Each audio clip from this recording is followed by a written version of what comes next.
Thanks very much, everyone, for joining us today.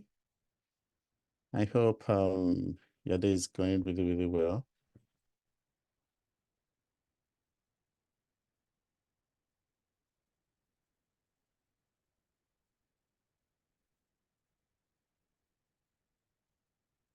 And really, really shout out to everybody that has been uh, with us through this series.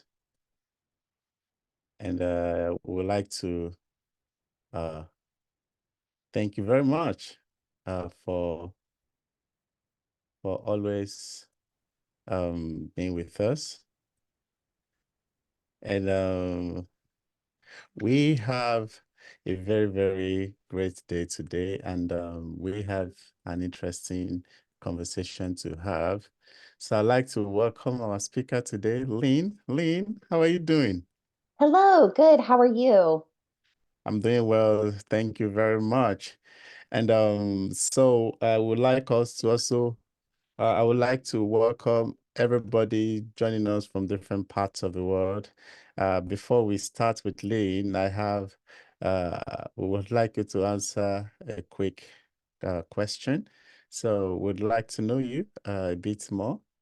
And while doing that, Lynn, can you tell our audience who you are? Where you are based, everything they think they should know about you, and what we hope to achieve at the end of today's session. Yes, absolutely. So my name is Lynn Walsh. I'm the assistant director at Trusting News. I am based in San Diego, California. And prior to joining Trusting News, which we're going to talk a lot about Trusting News and building trust, so I'll tell you a little bit more about just my background before talking about what we do at Trusting News. But before joining Trusting News, I worked as a journalist, primarily an investigative journalist working in local television in the US. So I've worked in different states like Ohio, Florida, Texas, and California. I also am a former president of the Society of Professional Journalists and a former ethics chair for the organization. So ethics is very important to me. I'm assuming since you are here, it's probably something that's important to you as well. And it goes hand in hand with trust. In addition, I do some freelance work, working and doing my own reporting, not as much as I'd like to, but a little bit of that. And at Trusting News, what we do, our goal is to help journalists rebuild trust with their audience. And we're going to talk a lot about that, how to do that, give some tips specifically about how to do that related to basically the changing information landscape that we have, which in a lot of cases involves the changing technologies that are becoming available and how people are consuming information. That's so beautiful. Thank you very much, Mhm. Lynn. And to everybody online, if you were with us last week, you know that we are really, really interested in knowing more about you. So please, I'm already seeing a lot of conversations in our chat box, and we really, really welcome attendees from different parts of the world. Please, the hold the quiz that you are looking at on your screen right now would enable us to have a much better understanding of who you are. And I'd like to know who is joining us for the first time. How many sessions? Go to the chat box and tell us the total number of sessions that you've attended. And don't be shy.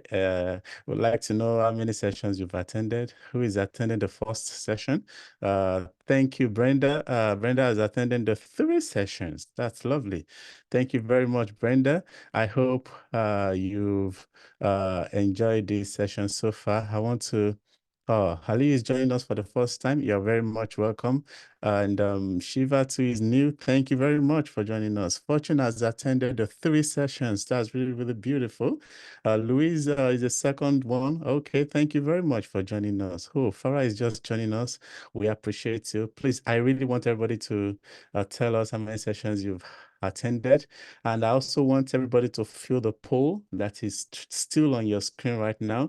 We are at 59% of all attendees, and I think we can do much better than that. So please, we want to know we want to have this information from as many of you as possible.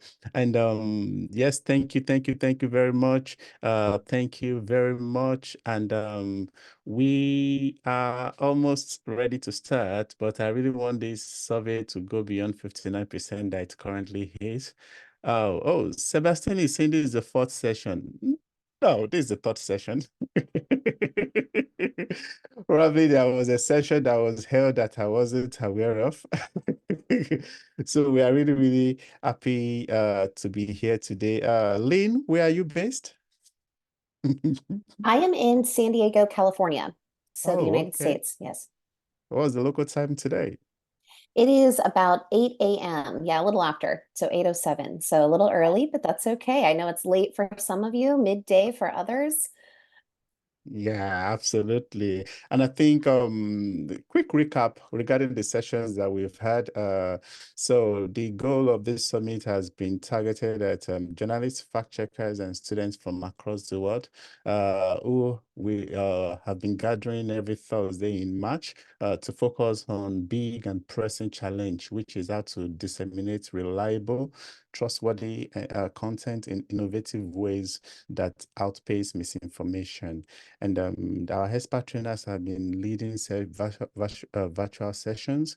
And it's worthy to note that this summit is not just happening in English language. We have it happening in other languages too: Arabic, Bahasa Indonesia, French, Portuguese, Russian, and Spanish. On March 7, we started our series with a session on building networks and alliances. Last week, we had a session on reaching critical audiences. And while today, Lynn will be leading the session on strengthening audience trust. And as many of you that have been with us on this journey would be aware that we said at the end of this series, which is last week, we are going to be having a grant application that will officially kick off. And I've been stating that we would like you to give us your very best ideas, go as wide as possible, and hopefully you will be applying some of the information that you've gained in this webinar series. I'm just holding up. If we can get two more people to sign this first to fill this poll, then we are ready to, I'm ready to yield the floor to Lynn. And while waiting for those two more people to fill the poll, I would like Lynn to start. Do you want to sharing your screen so that we know that Yes, it's running smoothly? And so absolutely. please, we want to hear from you uh, very well. So regarding the result that I'm looking so far, we have almost gender balance, and this is really, really amazing. Thank you very much. And I know some people are just trying up for this first time.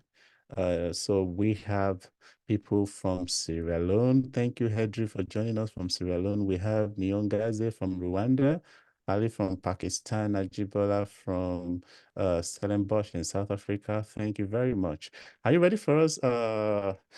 Lynn, do you want to take? Sure, Uh, I can go ahead and get started.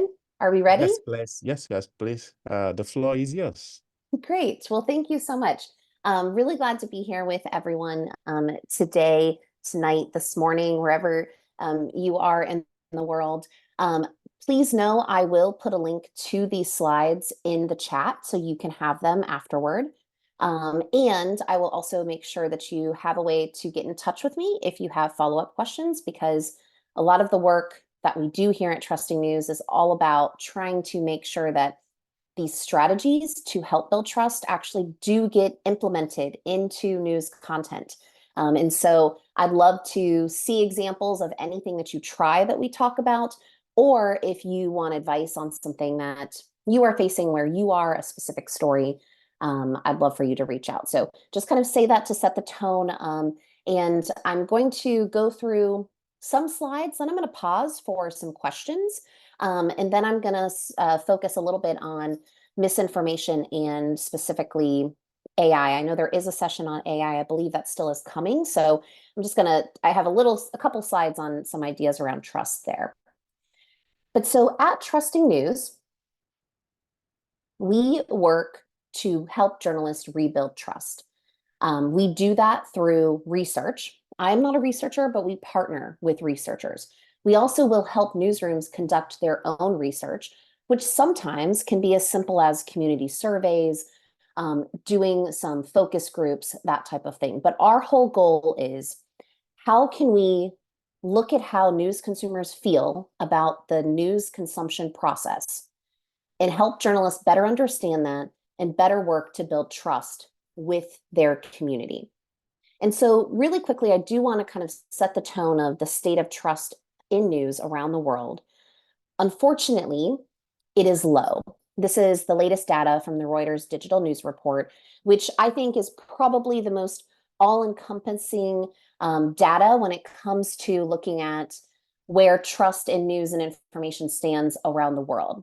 Now, not all countries are represented in this, and I know that can be problematic, especially if your country isn't, but it is the most all-encompassing. So we're going to start here. And if you have questions about specific countries or want more information, again, I'll be sharing these slides and there's a link to all of this data in the slide. But basically, trust is on the decline. The number of people who trust in news most of the time is at around 42%. That's an average around countries. What's interesting is there were some gains seen at the height of the pandemic, where actually people started trusting in news a little bit more around the world. Those gains have actually come down. So we are not seeing that same level of trust, unfortunately. When we look at where trust in news and information is the highest, Finland remains the highest. Countries like Sweden also tend to top that list. The lowest, according to the most recent data, is the US and Slovakia. Also, countries that are in South America tend to also be on that list as well. So from research that we have done at Trusting News and other research that has been done either by Reuters, by Pew, by Gallup, we know that the likelihood of someone trusting in news and information is going to differ depending on who they are. And again, this is kind of speaking very widely, kind of very general, but young people tend to distrust news more. So older people tend to trust news. Younger people tend to distrust news more. Older people tend to trust news more. When we're talking about the type of news that you are asking people if they trust, people do tend to trust local news or news they consume more than national news. Other things that can impact someone's likelihood to trust in news can be their political affiliation. Especially, we know here in the US, people who identify as conservatives or Republicans tend to distrust in news more than Democrats or independents. When this kind of surveying has been done in other countries, there are similar trends of people and party difference when it comes to trust. The other thing that we know, and I'm going to hit on this a lot throughout, kind of a basic, if you want to like talk to people or explain why people distrust in news and the journalism that you're doing. We know that if people don't know how journalism works, so they don't know all of the things you do throughout the reporting process, basic things like fact checking, how you choose stories, the fact that you do fact check, because some people don't assume that we do, and we do. The fact that you look carefully and vet sources, who you are talking to, right? You spend time thinking about who that source is, which source makes the most sense to talk to for a specific story. All of these things that you do, if we do not tell our audience and our community that we are doing them, they probably are not assuming that we are. They're not thinking that we are. And instead, they actually assume that we don't. So they are going to assume that you don't fact check, that you only talk to people that you know or that you like, or that you are trying to push or forward their agenda or some kind of political agenda. And so all of those assumptions, which tend to be negative, and also in a lot of cases, hopefully, especially for all of you here, I'm sure, are incorrect assumptions, right? We are here practicing responsible, accurate, ethical journalism. If we're doing those things, then all of those negative assumptions aren't true. But if those negative assumptions lead to that distrust, it leads people to think that you have an agenda, that you are biased, that you are trying to potentially deceive. That's what they think. So we need to get on the record and tell them that's not what we're doing. And I'm going to talk a lot about that today. The other thing that's important to keep in mind, we as journalists, I know for me myself, I really do believe journalism is a public service. So I believe information is essential to communities for people to make decisions in their lives. And journalists stand in that very unique and important spot to provide that information to people. People are often too busy to fact check on their own. So we fill that responsibility for them. Because of that, I think a lot of times when we're covering stories, we look at that as we're helping the community. We're trying to do something to help you. That is great. And I do think that is what we're trying to do. Unfortunately, though, people do not always see it that way. And so we need to work on talking about our goals and our mission, which I have some examples of that as well. So there's a lot more research on this topic. I'm sure if you are here today, you probably have seen other research, maybe specific to your country, to your community. Maybe you've done your own research. But if you want more information or to dive a little deeper, we have a deck that we update on different research. Again, we have done, and that has been done elsewhere around the world. So that link is available, publicly available for you to learn more and dive a little deeper. So why does all of this matter? Why do we care if people trust in us as journalists and trust in our publication? Well, at the very basic level, if they don't trust us, they're not going to consume our content. At a very basic level, if they're not consuming our content, can we even survive? If people, can we make money? Can we get advertising dollars? Can we have memberships? And the answer is no. We'll probably see layoffs. We'll see news organizations disappear. We'll see news deserts. So that's at a very basic level. The other thing, though, that I think is more important is if they don't trust us, they're not going to consume our content. And again, if you are here, I'm assuming you believe and you are practicing ethical, responsible, accurate reporting. If we want people to consume that content and have that accurate information to make decisions in their lives, we need them to consume our content. Because the thing is, if they aren't consuming our content, if they aren't consuming accurate information, they aren't consuming news, it doesn't mean that they're not getting information.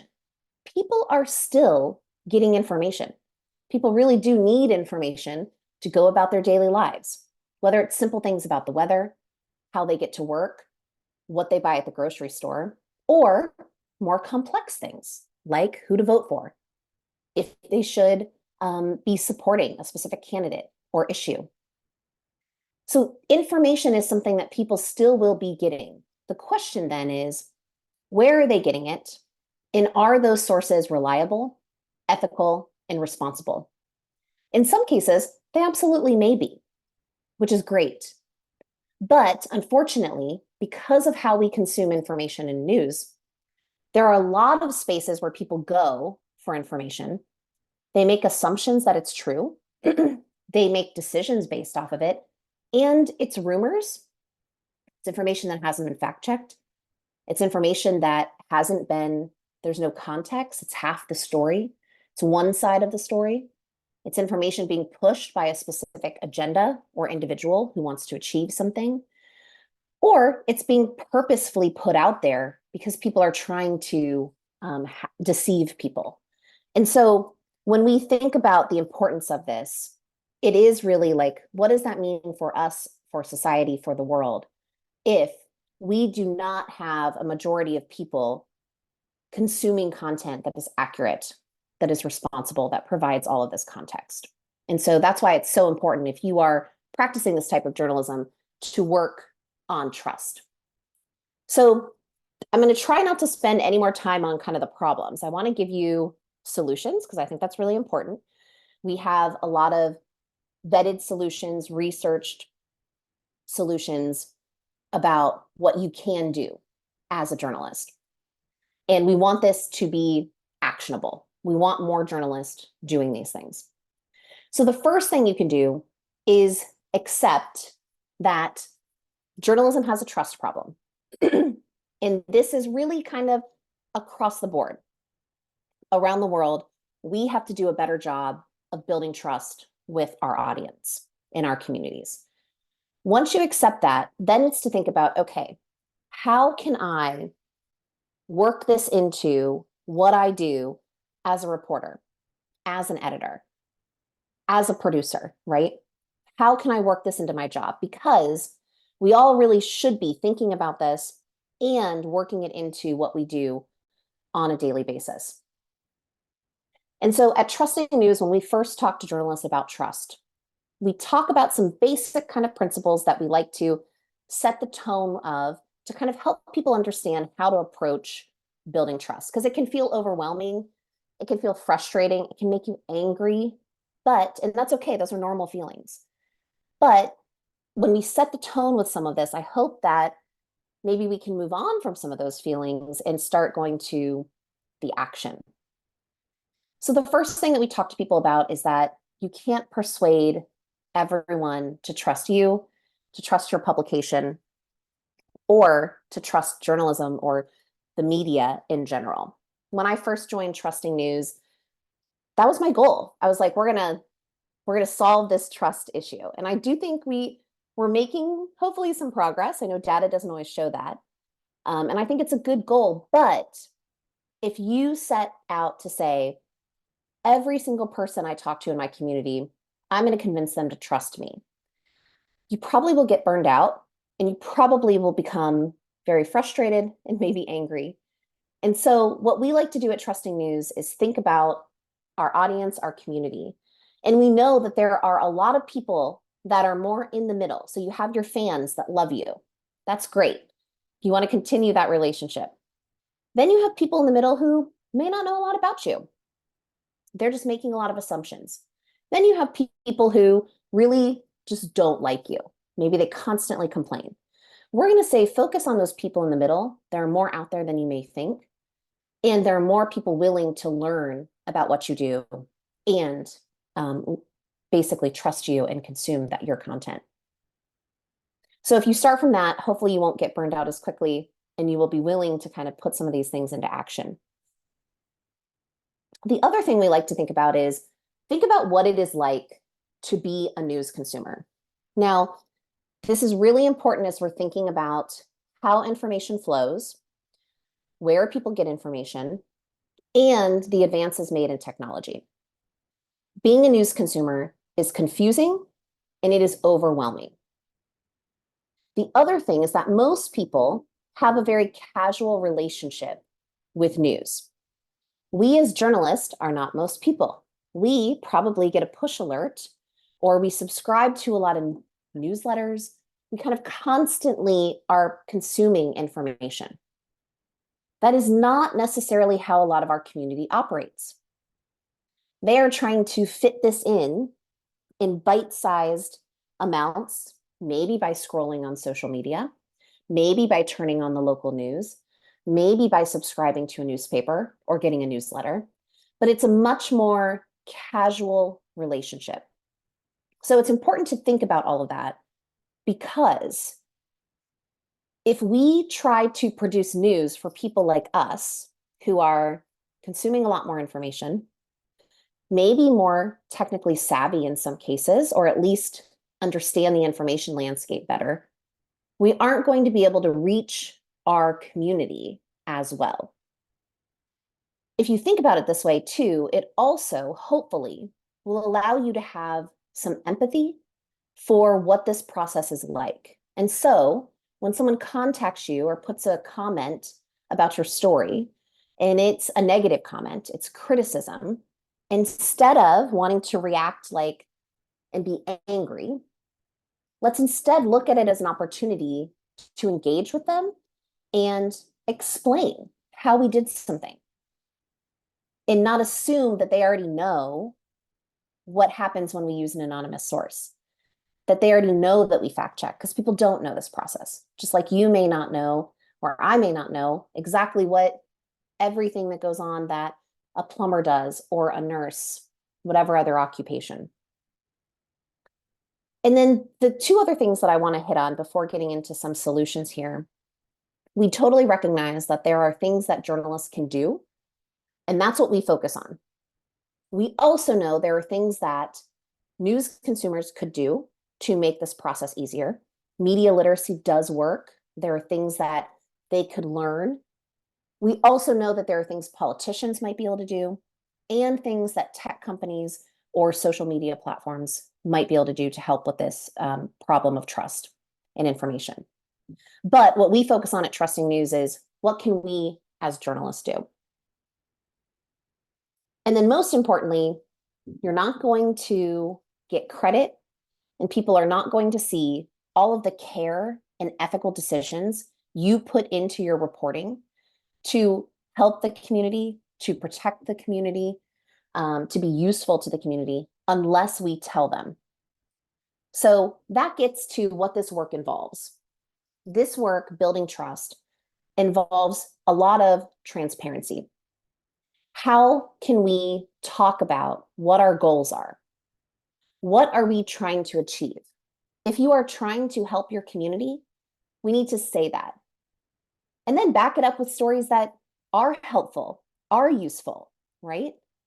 If we're trying to inform, let's say that. If we fact check, say that. If for a specific beat, like if you cover crime, what are you trying to achieve when you cover crime stories?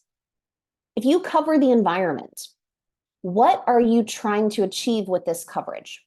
Are you just trying to put out the most recent data about global warming, about the climate crisis? If your goal is not to try to find solutions or tie people to the information about what they can do, you should say that. Maybe, though, you do have a goal of providing solutions, trying to bring people together for conversations around this issue. Explain that too, because when you don't explain that, people make an assumption. Let's say if all that they see of your environmental or climate coverage is the latest report that comes out that is really depressing and sad and can be frightening and angry for people, for some people, they may think that, oh, you're just trying to scare me. You're using scare tactics. You're just trying to get me to click on stories, clickbait, sensationalize. If that's not your goal, explain that and then back coverage and create coverage that backs up what that goal is. When we're talking about transparency, it's all about articulating, we call it this counter narrative. So we're trying to explain to people how we do our jobs, sometimes defending our work, but you want to do it in a way that has humility and empathy again for the consumer. We don't want to be like, oh my gosh, they should know this, right? Why don't they know this? That is the wrong approach. That's not going to build trust. Instead, let's give them the benefit of the doubt and let's use it as an opportunity to engage. The other thing with transparency is we have to take advantage of the attention when we have it. So a lot of times you see news organizations write a behind the story explainer or how we did this reporting. Those are great. But if you don't attach it to the story that it pertains to, that it's related to, and when I say attach, I mean, can you link it? Can you mention it on air? And I'll give you some examples of that. People may not see it. They're actually probably not likely to see it. And so we want to make sure that we are explaining these things, but that we are including them in our daily coverage. So that's the transparency element. The other major element is engagement and responsiveness and listening. How well do we know our communities? Are we listening to them? Are we asking them what they need to make decisions in their lives? What kinds of problems are they facing that they want help with? When you think about trust, people often, in the people you trust in your lives, if you think about who do you trust, they're probably people you know and already have had a relationship, right? There's a consistency. They've showed up for you. They've been there for you. They've been responsive. You can count on them. Maybe they're not even people you actually have met. Maybe they're just people that you know from being online, but you trust them because you've had interactions, you've had conversations, they've been consistent. Maybe it's even a brand. There's something about the consistency, right? The same goes with building trust between a journalist and the community. How can we make sure that we are showing ourselves as real people who live in the community, who care about the community, who are facing similar issues? Are we willing to share certain things about ourselves? And then, are we willing to listen? Can people get in touch with us? Again, all of this is important to do. You do want to make sure you're doing it safely. And I know in some parts of the world, this is much, much more difficult than others. And so I'm glad to answer specific questions or give some specific examples about things you can do if that is an issue that you are facing. But the idea is, how can we gather feedback from the community about what they're facing? We're going to take that feedback back to the newsroom, back to our reporting, and we're going to say, the majority of our community says they want more information about X. Are we providing that type of information? Do we think that would be valuable? If the answer is yes, then maybe you consider producing more stories in that direction. Maybe the answer is, we don't really necessarily think that that's a topic that makes sense for us to focus on. So then maybe you explain that. So it's not that you're necessarily letting that feedback dictate and define what you do, but you're using it to inform and potentially change and improve your coverage.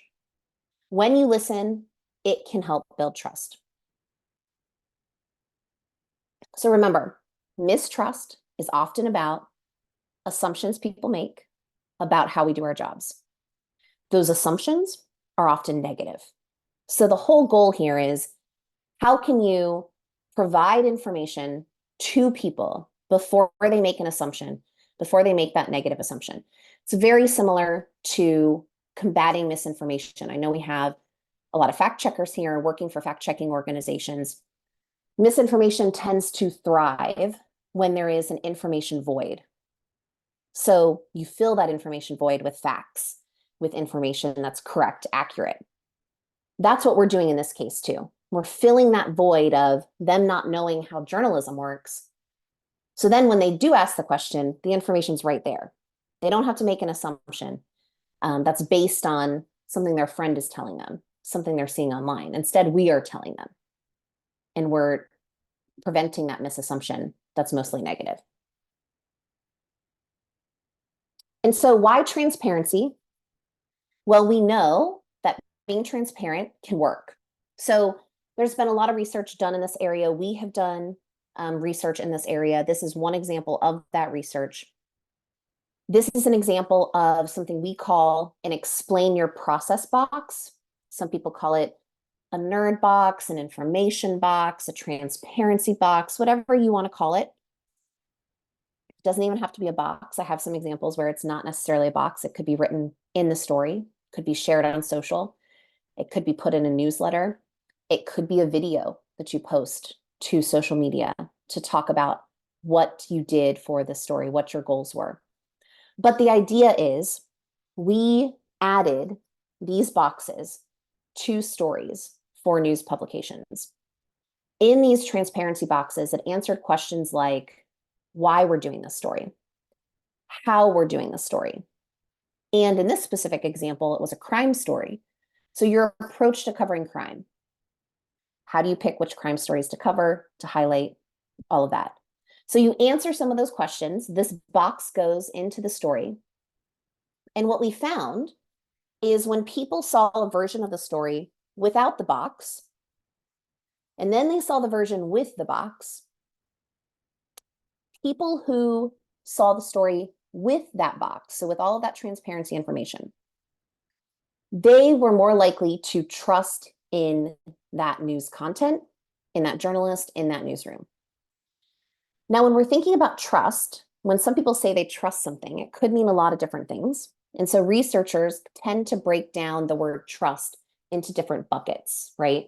So somebody could say they trust something and they find that it's fair. Oh, I trust something. I think it's transparent. I think it's reliable. It's trustworthy. It's reliable. It's trustworthy. It's accurate. It's trustworthy. It's informative, right?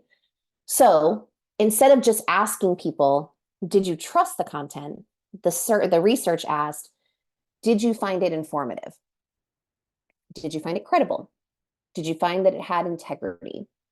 And what the research found is that people who saw the trust box said that the news content was more credible, had more integrity, was more transparent, was more reliable, more accurate. It was more unbiased. They felt that it told the whole story, more informative, had a better reputation.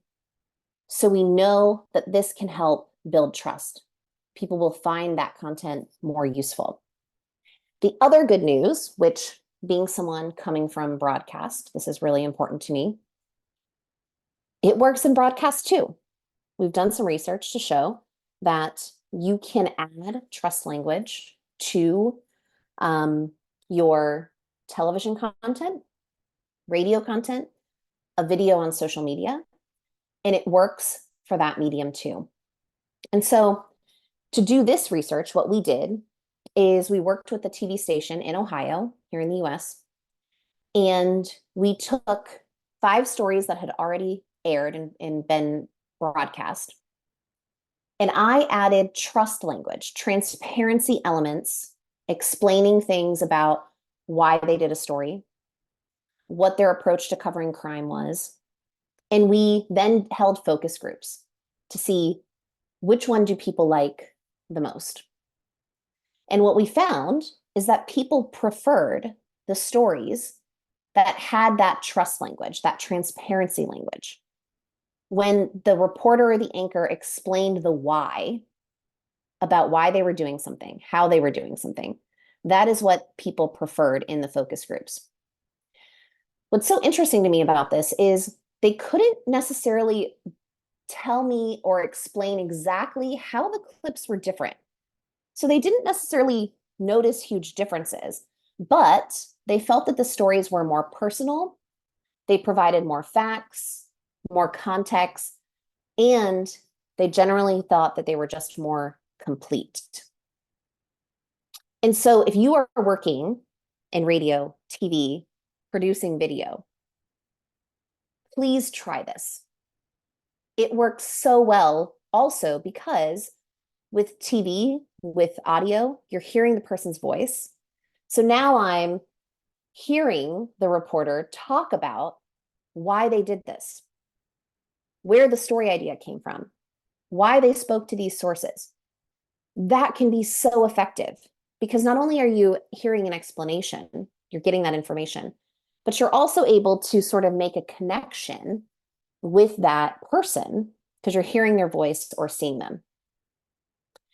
If you do this, an easy way to insert this content is in intros or tags, either by reporters or anchors, or doing it in like a crosstalk. So if I'm the anchor, I have the reporter on, and I'm going to say, where did this idea for the story come from? Why are you sharing the story with us today? Then the reporter can talk about why they think it's important for the community to know this information, how they hope it might be impactful or empower the community. When you're writing all of this transparency language and talking about your goals, talking about your mission, you want to do it in a way that puts the audience and the community first. So what this means is that you're not going to say, well, I just thought it was interesting as the reporter. Well, that is transparent. I don't know that that's going to be as effective as building trust necessarily. Instead, what if we are serving the community? How do you hope that this story is going to help the community or be important to the community or be something that represents the community? So you want to try to tie language to that service, to the community as much as possible. It could be as basic as we have a large population of people who practice this religion or who live in this area of the community. That's why we're focusing on this. That's fine. That's a tie to the community. But maybe you can get specific and talk about what you hope this will help people with. Help them better understand something before they vote. Help them decide where to send their children to school, right? All of these different things. So making that connection to the community makes that trust language work and be more effective. So why engagement? Well, we also know that engagement works. There's been a lot of different studies on how engagement and listening can help build trust, can help build relationships. And again, a lot of trust is based on relationships. And so if you can show that you are human also, I know this sounds silly because we're like, wait, we are all human. Well, unfortunately, not everyone is making that assumption. People might assume that it's just a robot typing up these news stories, right? And so you want to show them you live in this community as well. Anything you can do to make that connection can help build trust. The other thing is if our goal really is to serve the community and help them, let's take a more kind of customer service approach to that. Let's listen. Let's make ourselves available. And again, it doesn't mean that we're picking up the phone or necessarily putting out our phone number or our personal email. Is there a form that your newsroom can collect feedback on? Is it just looking at comments on social media? Is it listening maybe remotely by holding regular kind of Zoom sessions or going to a coffee shop? All of these things show that you care about the community, you're showing up. And the key is you want to show up not when you need something for them, not just parachuting in. We want to show up for them consistently and not just when there's something happening in their community. We have a community listening guide at Trusting News, which is linked to in this presentation. And what we did is we challenged journalists to use the community interview guide to go talk to people in their community that they've never met, never interacted with, and not that they needed information for a story. So they weren't using this person as a source. The goal was to ask them, what do you think of the news coverage you see in the community? What do you want from news coverage? How could it be improved? Do you see your issues represented in the coverage that you see? And what we found is that when these conversations happened, people said they were more likely to trust in that journalist and that newsroom and more likely to subscribe, which is great. The journalists also learned so much. One, it did lead to more story ideas, which is great. But they also said it helped them improve their coverage by thinking about the topics and issues more broadly and with different perspectives. The diversity of perspective is really important. So I want to go through some examples and then I'm going to take some time for questions. But I want to show you a little bit more about how technology and how just with the changing media landscape of a lot of people getting content on social media, online, how you can build some of this transparency and engagement into your work. So the first thing is that trust box, that transparency box. Maybe you do it with an editor's note. Maybe it is an actual box in your story. Maybe you build something that is a graphic using something like Canva or other tools that are out there to make it a photo that answers questions like how the story was reported, how we chose sources, how did we fact check, where did information come from for this story? All of these examples that I'm showing you also are great because it's putting that transparency language into the story itself, which again, we want to capture attention when we have it. This is another example of one of those boxes. In this box, though, they're able to answer multiple questions because it's collapsible. So this is something else if you're worried about how much space it's taking up on a page. Could you make it so that it can expand or collapse? Here's an example of just a note within a story. So this could be as simple as adding an editor's note. Maybe it's at the top, maybe it's at the bottom, maybe it's in the middle. Maybe it's bolding some language or making it larger than the rest of the story so that it can stand out. Those are all options that you can do. I love this example. So the idea of when you have a specific word, people can click on the word to learn more information about what that means. Now, if you don't have the capability, the technological capability to do this, that's okay. Add a sentence to the story. So why this is helpful is because, again, as journalists, especially if you have a specific beat or you've been covering something for a long time, you really do become an expert on how things in that beat work. So in this case, a zoning ordinance. Well, if someone doesn't know what a zoning ordinance is or what zoning is, the story is not going to matter much to them. They're not going to understand that impact. They might stop reading. They might not even click on it or listen to it to begin with, right? So if we can provide entryways into some of the content we're talking about so that for the casual news consumer, remember, which is most people, they don't feel that, oh, that's too complicated for me. I'm not interested in that. I've never read a story on it. It's going to be overwhelming to kind of catch up with that topic. News moves too quickly. So instead, we're kind of providing on-ramps to engage those people that are the casual news consumer. They did this by using their website to create pop-up boxes. You can do this in other ways. Maybe it's newsletters that break down the basics of how elections work, that break down the basics of climate change, the environment, a specific issue, homelessness, that your community is facing. Maybe you do it with a series of videos that have like the basic 101s of the election, voting, again, any of those topics. And then you can include those explanations in these stories as you cover them. This is going to be you providing useful, helpful information, which if you can be useful and helpful, that's something that can help lead to trust, keep people coming back. And so I really love this, providing some kind of on-ramp, definitions, explanations, so people can feel as if they can consume the content even if they're not an expert on the topic.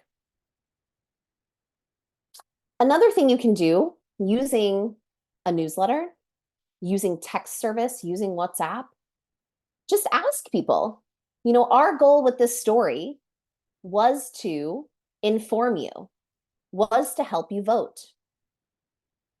Was this helpful to help you vote? We tried in this story to find diverse perspectives. Did you feel that there were diverse perspectives represented? Yes or no? That kind of quick surveying, quick question can give you great feedback about how to then maybe potentially improve the story or do something differently for next time. If your goal was to help people vote, but your feedback is that, actually, no, that wasn't helpful because I didn't know where to go. Well, now you know, okay, next time, let's make sure we help people at least know where to go to vote. And maybe provide more of those kind of very basic things that we sometimes forget about as we've been covering a topic for a long time. In this example, they were able to add this helpful, not helpful button to their website. The New York Times sometimes does that as well. But you can do this in a lot of different ways. Quick polls on social media.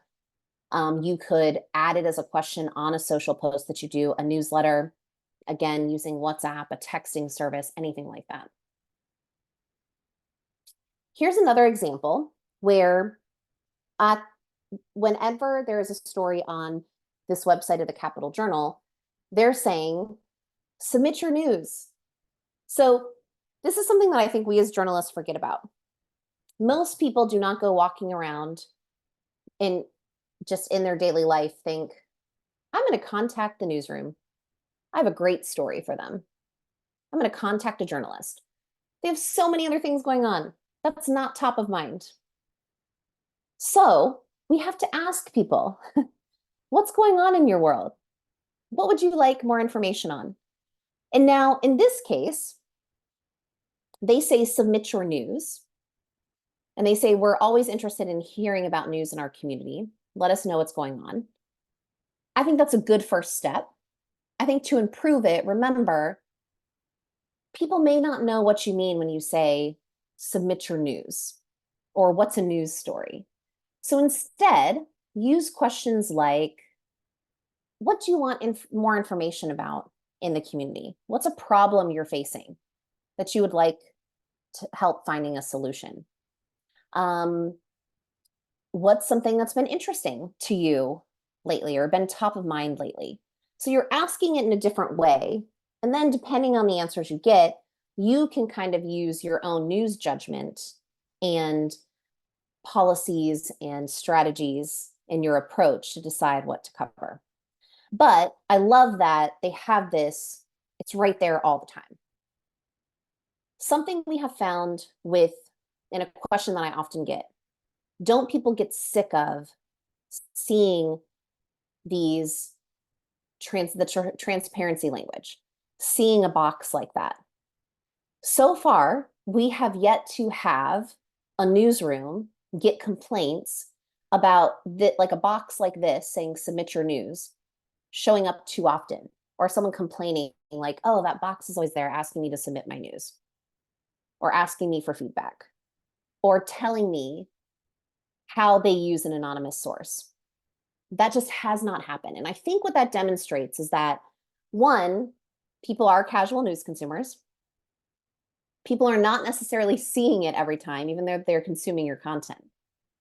And they're distracted. And so that kind of constant reminder actually is not something that we have found could be harmful. So they also, at the bottom of their stories, have another idea, another way for you to submit a story idea. They ask you if the information in this article was useful, thumbs up, thumbs down, and a call to join a newsletter.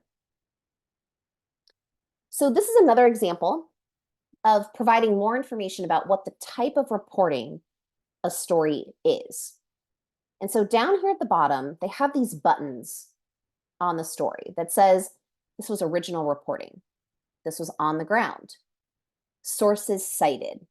So then when you click on those, it tells you what that means. So what this signals to the news consumer is that, oh, this is original reporting. Well, what does that mean? That means it contains new firsthand information uncovered by the reporters. What does on the ground mean? On the ground means that the person was physically present to report on the article from that location. So again, this lends to credibility. We actually were there when we reported on this.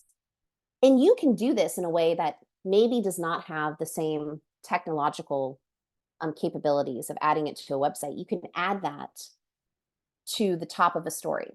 You can say, when reporter X was in this location, we were here for this location. We actually spoke to people on the ground. That kind of language can add credibility. So I want to stop there for a second. I'm going to stop sharing and just see if there are any major questions. And I'm not sure, Paul, if you were there to maybe help me, if you've seen anything pop up that might be interesting to answer, to take a break here. And then I do have some slides on misinformation and AI too. Okay, thank you. And so let you catch your breath. There's a question that I think is ready for you to take now. which is from Sonny Musa. My question is, when there is competition between media organizations, more especially local media, and I want my channel to be the first in breaking the news to my audience, I have to, is it necessary to follow these rules, or is there an easier way to break news quickly, accurately, while still integrating what you're advising?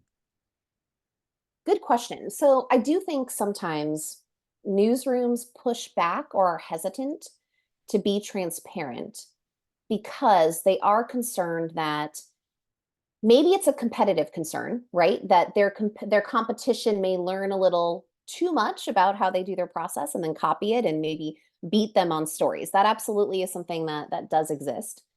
I think there also is concern that if they are too transparent and they do something differently another time, there's this accountability aspect too that can be scary. And so, to the competition question or point of that, I again really, and I'm looking at this through the lens that I do feel that journalism is a public service. And I know working in investigative journalism myself, oftentimes by being transparent, there were concerns that if you asked people a question on social media that, oh, the competition could quickly do your story.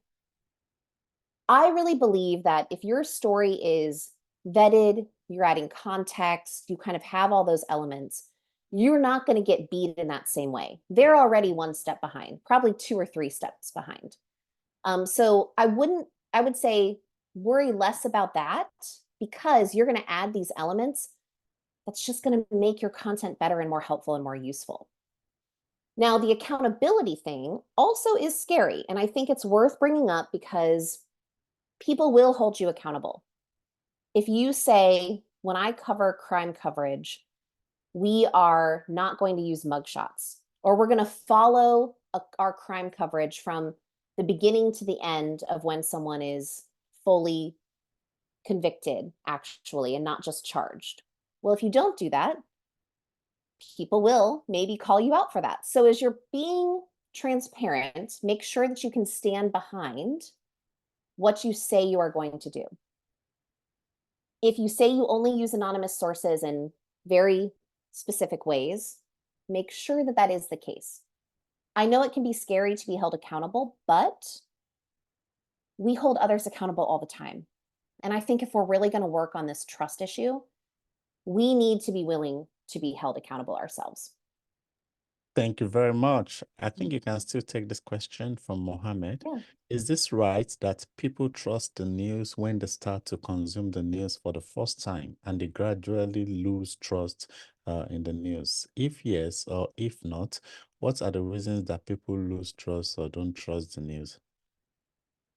That is a great question. And I think, unfortunately, if you look at the state of trust over time, you see that trust in information, trust in news has slowly declined over years, over decades, really. It's not something that just happened overnight, although we have seen kind of steep declines more recently. But it's actually something that has taken a lot of time. So it's been kind of a lot of different things that have contributed to this, whether that's more opinion coverage, 24-hour news coverage, talk radio, the internet, social media, politicians, kind of all of these things, right? So I think back 30, 40 years ago, it would be kind of a better assumption to say that people did trust in news. Kind of that was something they were grown up thinking about or that they were taught. Unfortunately, now, I don't know that that is the case. Distrusting in news and media has become sort of this badge of honor, unfortunately. Like it's the cool thing to say, even if people know that they believe it or not. And so it's actually interesting because there's some research that's ongoing now, specifically here in the US, and maybe you have some examples in your own country where it's going to be interesting to see how younger people, if they automatically trust in information and news or they don't, and then where they go to consume news. So working in TV here in the US, a lot of times people said, oh, well, children will just turn on whatever their parents watched because that's what they saw their parents watching. Well, if their parents aren't turning on news anymore, if you don't see that newspaper delivered to you anymore, if for a lot of people, getting news means scrolling and the child doesn't know, are you on TikTok? Are you on Facebook? Or are you reading a news article, right? You don't know. And these conversations aren't happening. How does that impact the child's likelihood to sort of basically replicate what they saw their parents do? And that tended to be something that was like a very strong connection for people. So there's some research that needs to be done on that. I know some researchers are looking at that, and I'm going to be really, really interested to see what they learn. And then what can we do?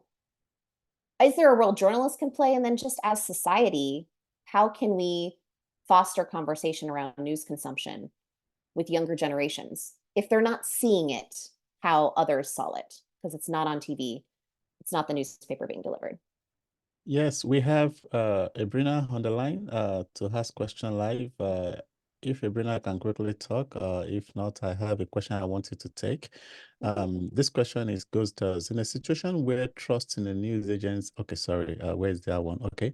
If you ask community people to submit their news about the problem facing them for publication, is it appropriate for the journalists or the media house to ask them to pay for the story before or after publishing? So it's all about the ethics of um, paywall when we are actually asking the people to be the one to actually suggest the news. Oh, that thought. I think Ebrina is Yes. ready. Ebrima, are you Okay. ready to ask your question live?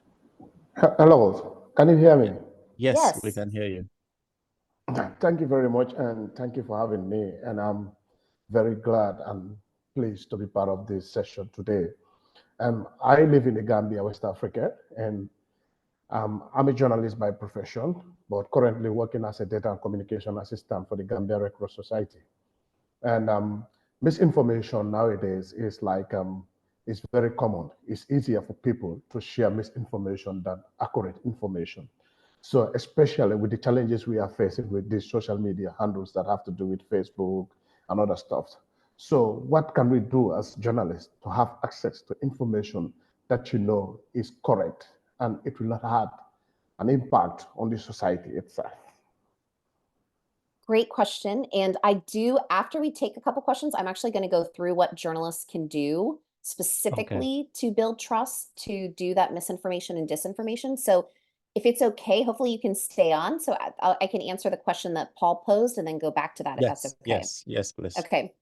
Okay, so I'll go back to the question. I'm forgetting who it was from exactly, but it was about the paywall. And basically, if we are asking people to give us story ideas or tell us what they want information on, is it then fair, ethical for us to then put it behind a paywall?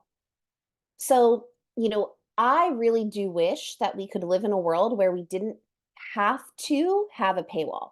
Like, I wish that was the reality. And for a lot of news organizations, they are able to do that. You look at television, maybe, for example, you look at nonprofit news organizations, they operate in a way that can potentially allow for no paywall. Everyone has freedom of access. I wish that all newsrooms were able to sustain themselves that way because, again, I do believe it's the public service. Now, unfortunately, that's not the reality of the world that we live in. And so we have to make money in some cases. So we have to have that subscription, we have to have that paywall. Something I would suggest is for a lot of news organizations that have a paywall, they allow so many articles maybe for free. So maybe when you are thinking about, instead of maybe it being a number of articles, maybe it is a type of article.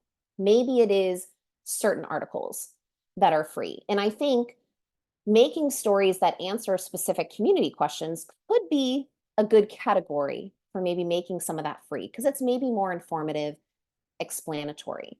You saw a lot of newsrooms do this with COVID-19, with other crisis situations. They'll say, we're making this content free because we feel it's our main goal to inform.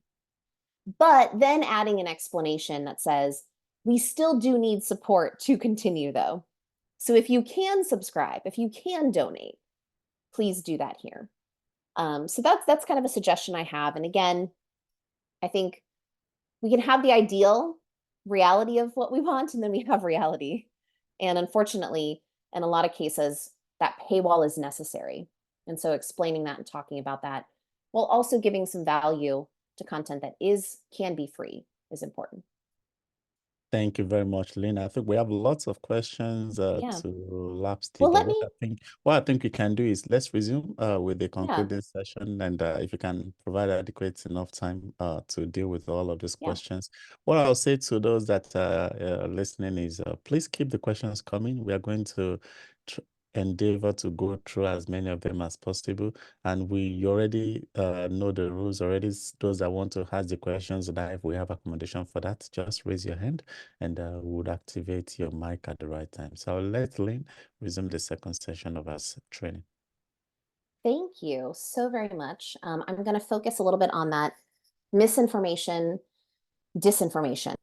I think the first part of that question that was just asked was, how can journalists make sure that the information they are getting, I think that was part of the question, the information they're getting and that they are then providing is accurate and they're not getting kind of caught up in being deceived. So I didn't have some slides for that, but I will kind of address that just right now. I do think it's really important for us as journalists to fact check and understand how technology has advanced so much, especially with AI, and how deceptive it potentially can be.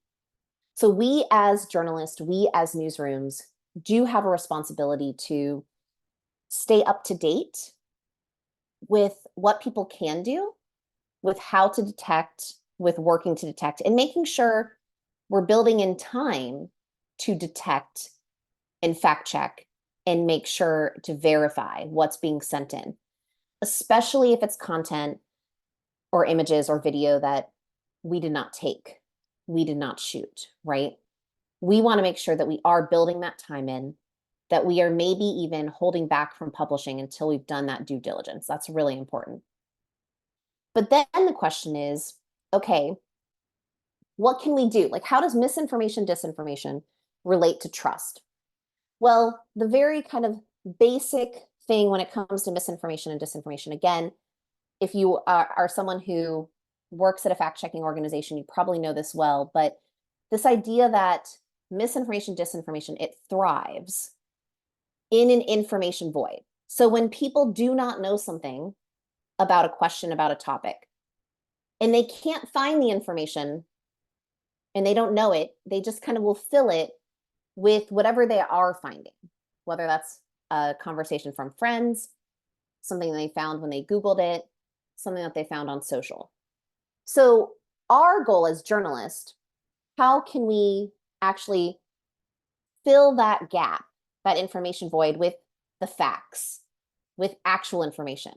Write these stories, publish these stories in a way that are reaching people where they are. So on social media, we're making sure our headlines are written in a way that can be optimized for people to find when they're searching for these things.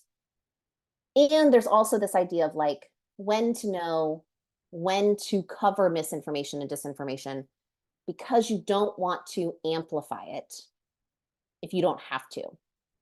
And so I'm sure a lot of you are aware, but there's a concept called the tipping point from First Draft. And I think it's really, really a good concept and way to think about, should you cover this rumor or should you not? And things to consider with it. And basically, they kind of have 5 questions for you to consider before you may cover it or bring more attention to it. One is how much engagement, how many people basically are kind of talking about the rumor? Is it spreading widely online? Is that discussion or the spreading of that information limited to one community? Is it multiple communities? That's something to consider. Is it just on one platform? Like, is it just happening on X? Is it just happening on Facebook? Or is it kind of on all the platforms? Who's sharing this information? Is it someone that is considered an influencer? someone who is a politician, someone who can give it some authority. And then our larger media outlets covering it. So this is something, if you haven't heard of it, definitely to use. I think it is very helpful. And they have other tips as well there for covering misinformation. Now, from a trust standpoint, when it comes to how to use your combating of misinformation and disinformation to build trust, if you are fighting misinformation, if your goal is to help your community combat misinformation, to provide accurate information and fill that information void, tell your audience that. Let's tell them, hey, we want to make sure you don't get the wrong information when you're online. Here's what we're doing to prevent that. And so here are some examples of how newsrooms have done this. One, you can just write something about it and share it often on social media.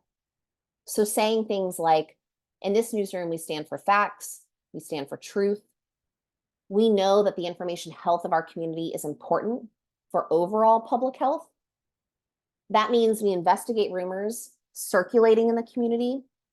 We delete misinformation when it appears in comments on our website and on social media. I think sometimes as news organizations, we think, oh my gosh, we can't delete people's comments. Like they have a right to share their opinion. They have a right to speak freely, which yes, people do. But if they're spreading information that is false, that is incorrect, and it's not clear that it's their opinion, that can actually contribute negatively to the accurate information we're putting out there. That actually is not helpful. So if we say that we are an organization that wants to have people consume accurate information, we can get rid of those comments and should. Let's stop them from spreading, especially when it's on our own platforms. Now, if you are going to do things like that, you want to make sure that you tell people that's part of your policy, right? We will be deleting content that is inaccurate. And that is something that, oh, and I don't have that example here. Sorry, I thought I did. But we've had newsrooms on their Facebook page, on different other social media accounts say, if you share information that's incorrect, that's a rumor, that's not accurate, we will be deleting it. Get on the record about that. The other thing you can do is actively seek tips. Have people tell you things that they want to be fact-checked, that they're confused about, that they're unsure if it's true.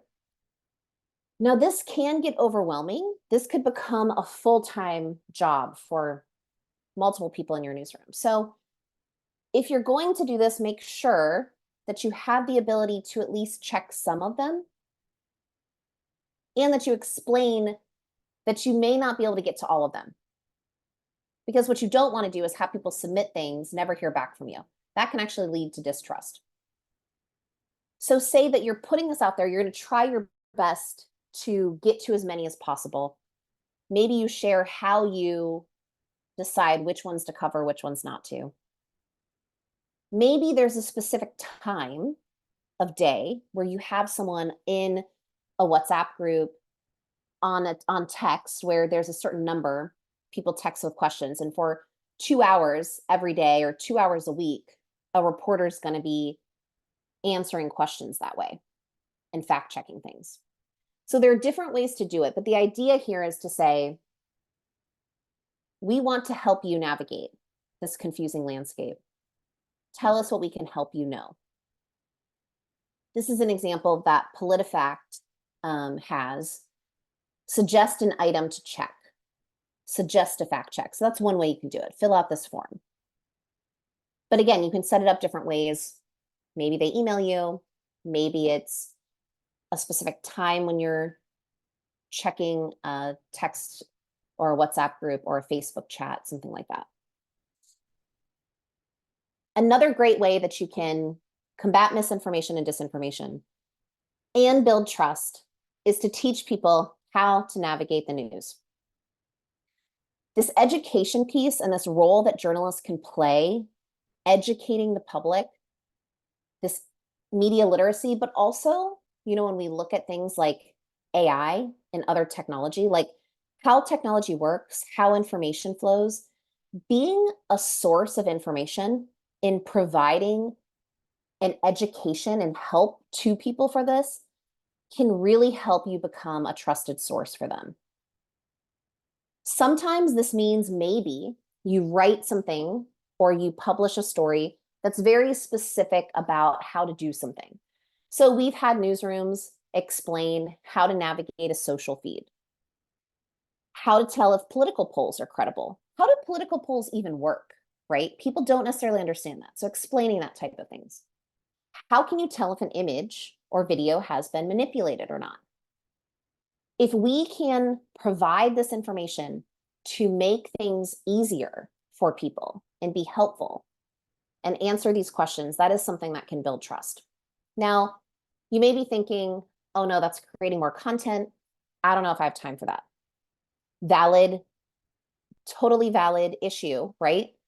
So go find resources that have already been created. There are lots of media literacy organizations out there where you can reuse something they've explained. You can reuse an image they created, a social card that has graphics explaining how to tell if an image or video has been manipulated.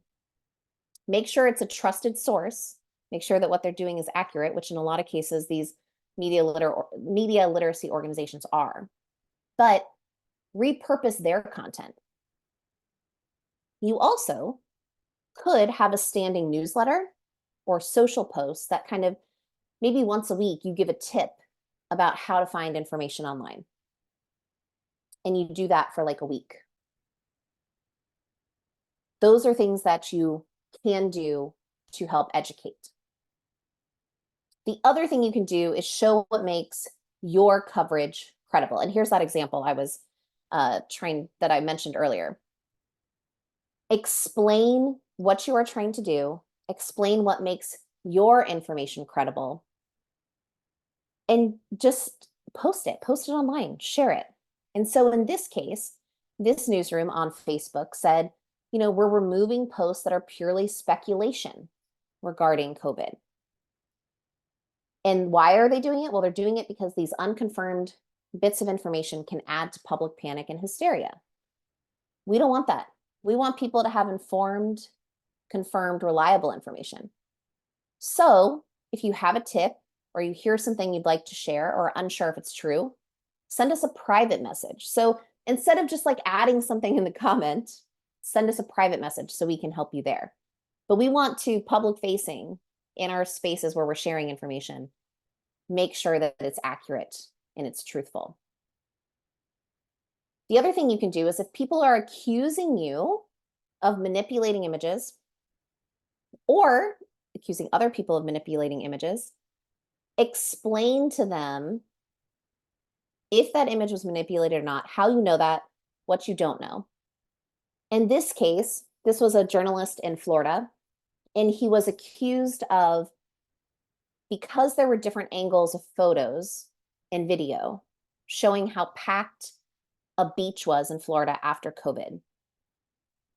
Some people said, oh, we think your images are manipulated. You're not telling us the whole truth.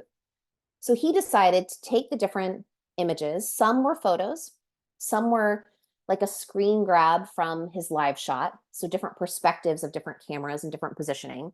One was the helicopter overhead. And he basically explained in a Facebook post, hey, these look different because they're coming from different angles. When you have a helicopter view, that's going to look very different than when you see me standing in front of the crowd during a live shot.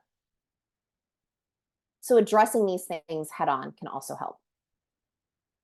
Another thing you can do is that defending your work is important. So in this case, a reporter did a story and the headline was, "New public art at Denver International Airport comes with a $6 million price tag."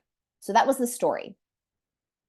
This group on Facebook, this Colorado Union of Taxpayers, shares the reporter's story and says Colorado taxpayers pay for this junk, and then shared the story. Well, it turns out taxpayers actually are not paying for the art. Yes, the art is called public art, but it's not paid for with tax dollars. So the reporter saw them share this and said, hey, just want to let you know, one, thanks for sharing it, but yes, it's public art, but it actually was not paid for with taxpayer dollars. And so I want to just clarify that so all your people who are seeing this know that. Now, the one thing about paying attention to comments, which we have on our website, different tips for this and monitoring comments, when to respond, when not to respond, how to respond. But it's important to keep in mind that when you respond to one person, you're not just responding to them, you're responding to anyone else who saw their question, who saw their criticism. So you're responding to way more than that. So sometimes that time that it takes to respond can really pay off because it's not just about that one person's comment you're responding to. Everyone else can see it, so you're getting on the record and defending your work more broadly.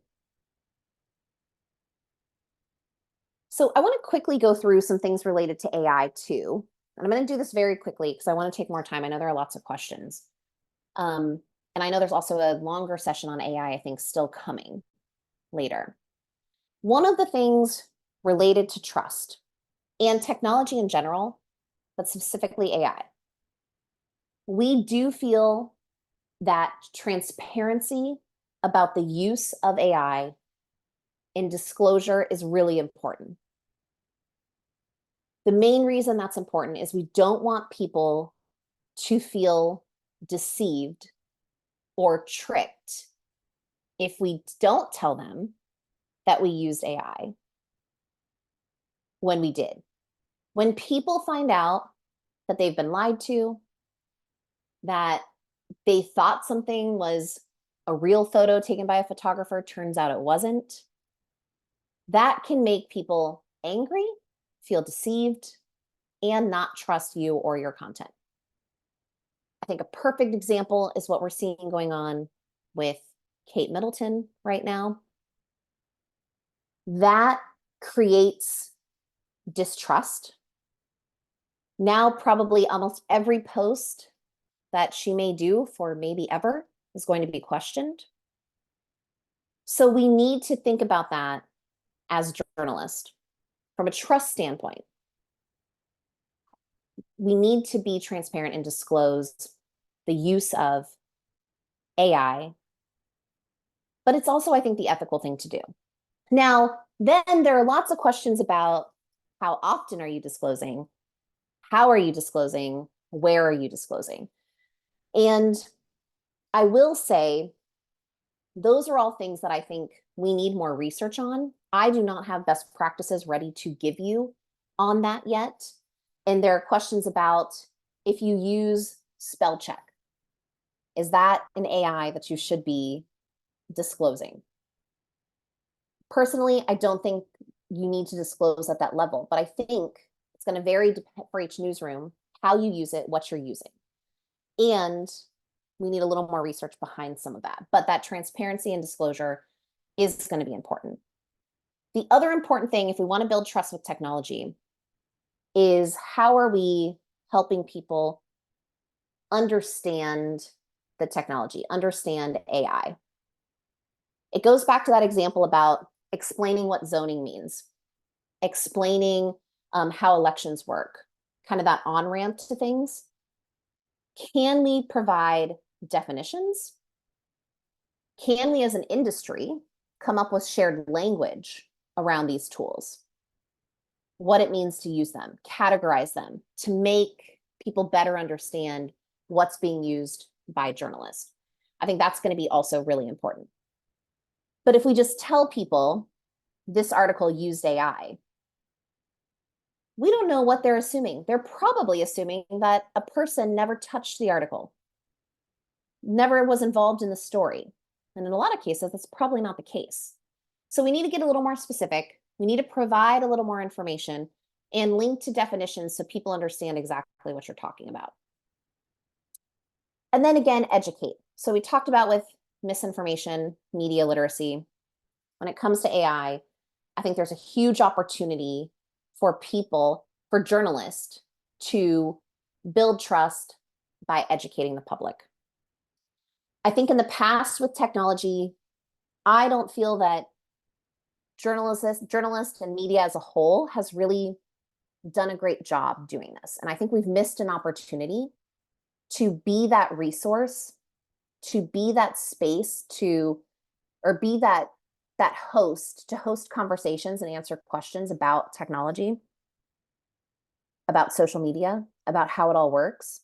And I'm hoping maybe we will use AI as an opportunity to do that. Host conversations in the community. Have your journalists be the one answering questions, or at least bringing people together to talk about it and hear what they think, what their worries are, what their concerns are. Bringing in an expert to explain how all of this works. If we can do that, I really think it could help us build these relationships and build trust in us as individuals and as newsrooms, and keep them coming back for other news and other content. And so this is an example of something that the News Literacy Project created that can be reshared. It can be reshared by news publications. So remember when I said, if you don't want to create the content, others out there will, and you can share the content. This would be an example of that. You could share this on social media. You could do a story on air. But how I think education is really a way that we can build trust. And with that education, I think comes that engagement element. Let's ask our community, how are they using AI? How are they using technology? What are they worried about? What are they comfortable with? Let's be those people to guide those conversations. We can then also learn from them to see how are we going to use it in our own content, and how are we going to share what we're doing, because we can learn from where they are, get a baseline of where the community is.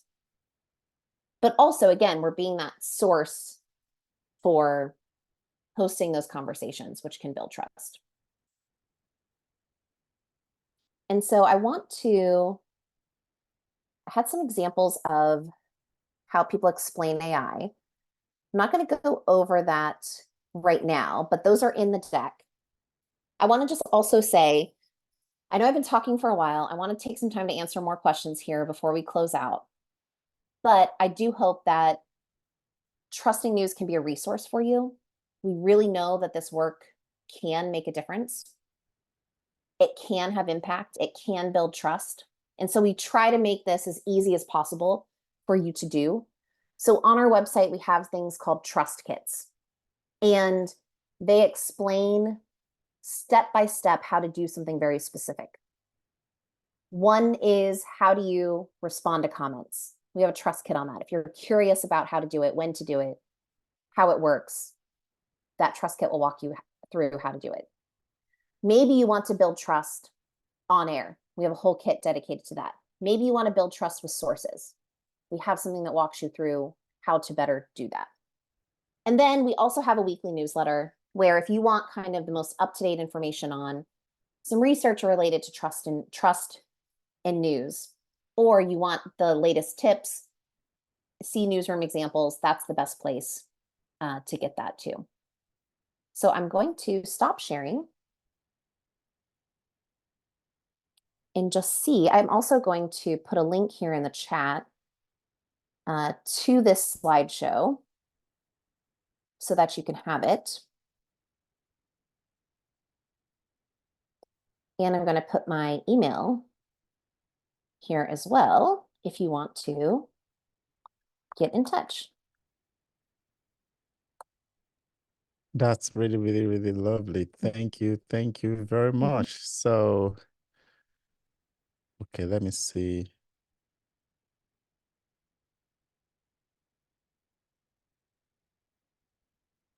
Yes, so we have lots of questions. Yes, I see there are a lot of questions. I don't know if there was anything that stood out to you, Paul, or While we are doing that, okay, we have Maria. Maria is raising her, so probably oh, we okay. can allow Yeah, Maria to talk. let's Maria, do are you that. ready? Yes, yeah, can you hear me? Yes, Yes. absolutely. Yes. Okay, perfect. So I also put my question in the chat, but the reason I raised my hand is because I need to leave soon. So I just want to have that question answered before possible. So I think I was reflecting on the problem about why a lot of people start distrusting news. And I think what I often see is that it's not just like that they don't understand, or like for some people it's not about not understanding how journalism works, but I think more that they are seeing biases or unethical storytelling from sources that present themselves as neutral and trustworthy. And I think it's especially when it comes to like Western media reporting about, for example, non-white people or non-Western countries, and want to ask whether that's also something, you know, you are looking at and how you're addressing this basically. Yes, thank you so much, because that's something that I normally kind of include and I didn't. So I want to, that's actually, thank you, a good reminder. So when people think of media or news, they are lumping a lot of things together. They're lumping your work as a responsible ethical journalist, right? But they're also putting things in there that even you look at and you're like, that's not journalism. That's not ethical. We would never do that, right? But people are putting all of that in one box. And so, one, it's good to recognize that. And when you're talking to people and they are complaining or saying, oh, well, news organizations, they pay all their sources they talk to. Well, there are cases where that has happened. There are cases where that has happened with actually, news organizations that we may consider ethical, right? There are news organizations that we don't consider news organizations, but people do that all the time. So one thing is you want to explain to people that unfortunately, yes, maybe that has happened, or ask them specifically for the example they're talking about. So get to specifics and say, yes, if that happened, that is not ethical. That is not what I would consider responsible reporting. Here's how we do it. Can I talk to you about how I do it?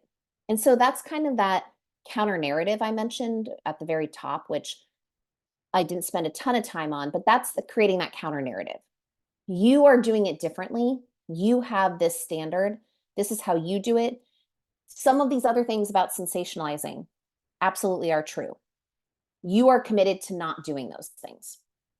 The other thing you can do is then also use it as an opportunity to say, why don't you tell me a little bit about how you consume information? Like, where are you going?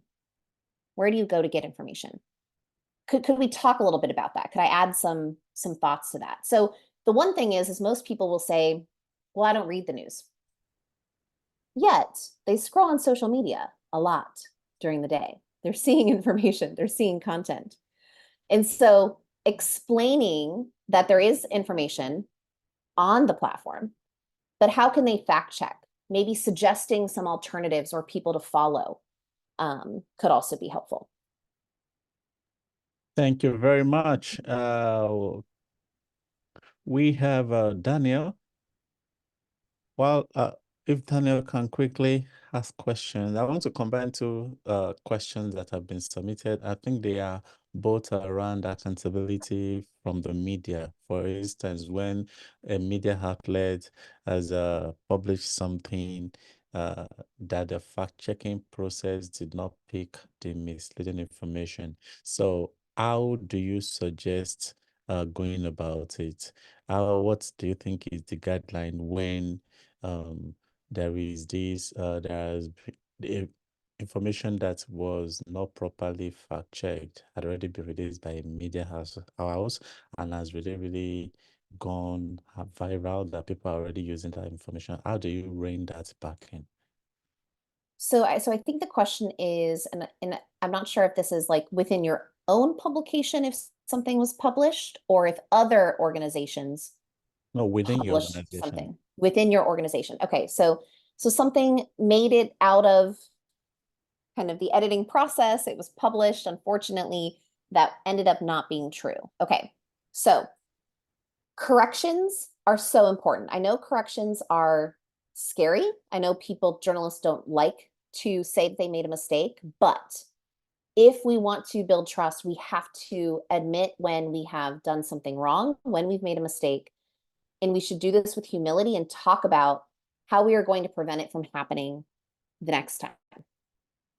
So the first thing is, if you produced information that's incorrect, please correct the information. Do it quickly. Don't look at it as this, oh my gosh, like we want to try to avoid it. We don't want to bring more attention to it. Please, please correct it. We know that correcting can help build trust. The other thing is then to kind of look at internally, how did this happen and how can we prevent it from happening moving forward? And then consider publicly talking about that. We looked into it, and you don't have to give all the details of like maybe the reporter's name, the editor's name, producer's name, but this is how it happened. That is something that broke down in our system, and we are committed to doing it differently moving forward. And here's how we're going to do that. And Thank you. yeah, and say sorry. I know it's like we hate to say sorry. We want to always be right, but sorry can go a long way, and we should be sorry if we did that. Thank you very much. Daniel, one last time. Okay. So we'll take this question from Christopher. I think Christopher is also on the line. Christopher, if you are ready to ask your question live, you have the mic.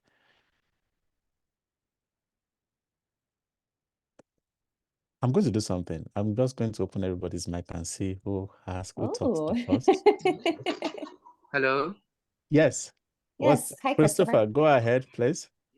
Yeah, Lynn, thank you for this opportunity. I'm Christopher from Ghana. My problem concerning trust issue is what we have been facing here in Ghana is that mostly we may be having a good content to publish or add in our various media, but it seems we are under some umbrella that's whenever that umbrella shakes, we all shiver. To what extent, especially politicians in Ghana here, you might get a genuine and a true content to publish to the masses, but these authorities will be interfering. They may be thinking that the news or content may tarnish their reputations, so they just interfered with some threats, underground threats and whatsoever. You know, these top men too also control the system here in Ghana.